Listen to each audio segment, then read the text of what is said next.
Well, there was no shortage of political drama this year, Rahel. From the midterm elections, which are going to shake up Washington in 2019, to a bruising confirmation battle for a Supreme Court justice. Plus, there were continuous shakeups within the president's staff. A lot has happened, and looming above it all, Special Counsel Robert Mueller's Russia investigation. Correspondent Mola Lenghi has a year in review and politics.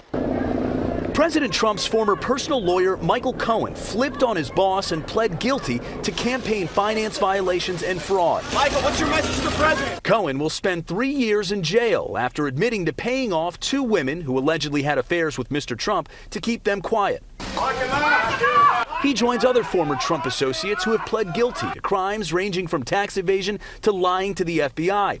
All have agreed to cooperate with Special Counsel Robert Mueller's Russia investigation. Attorney General Jeff Sessions was forced to resign in November, in large part because he recused himself from overseeing the Mueller probe. He should have certainly let us know if he was going to recuse himself, and we would have put a different attorney general in.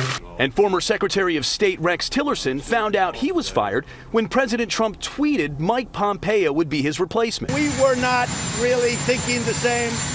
With Mike Pompeo, we have a very similar thought process. They were just some of the senior-level departures from the Trump White House, including several cabinet members, his national security advisor, communications director, and chief of staff. What is that? In June, the Supreme Court ruled in favor of a Colorado baker who refused to make a wedding cake for a same-sex couple because of his religious beliefs. The biblical teaching on faith, on marriage, is pretty clear. And in July, President Trump nominated Brett Kavanaugh to take Anthony Kennedy's seat on the bench.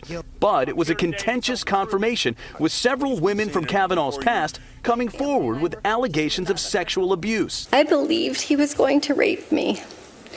I tried to yell for help. When I did, Brett put his hand over my mouth to stop me from yelling. Judge Kavanaugh vehemently denied the allegations. My family and my name have been totally and permanently destroyed by vicious and false additional accusations. President Trump made Kavanaugh and immigration key topics in the midterm elections in order to stir up the GOP base. He even deployed the military to the border to confront a caravan of refugees from Central America. You look at what's marching up, that's an invasion. That's an invasion. Republicans were able to not only keep control of the Senate, they added 2 seats to their majority. But the GOP couldn't overcome a near record number of retirements in the House. If I am here for one more term, my kids will only have ever known me as a weekend dad. The blue wave swept Democrats to power in the House with a 40-seat majority, likely making Nancy Pelosi the next Speaker of the House. Mola Lenghi, CBS News, Washington.